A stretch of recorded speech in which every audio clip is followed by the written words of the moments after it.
Now that you have an understanding of where in the eye macular degeneration is taking place, we can dive into the different types. The first type of macular degeneration, and the most common, is called dry macular degeneration.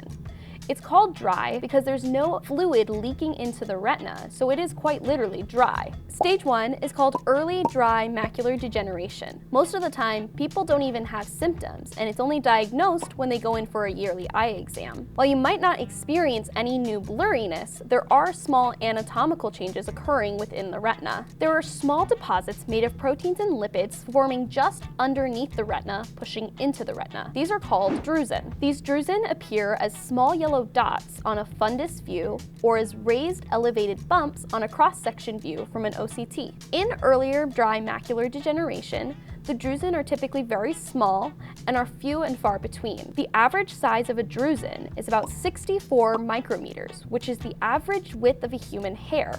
So while these little guys might seem harmless, as they start to increase in size and in number, they can start to do some pretty weird things to your vision. That brings us to the second stage, which is called intermediate dry macular degeneration. This is where the drusen are going to be getting a little bit bigger and start to increase in number. A patient might start noticing some minor central vision loss, meaning the very center is just going to be going a little bit blurry. Another common symptom with intermediate dry macular degeneration is that it becomes difficult to read, especially in lower light settings. Now, intermediate dry AMD often is diagnosed by a yearly eye exam, but in other cases, patients do start to notice changes and go in to see their primary eye care provider.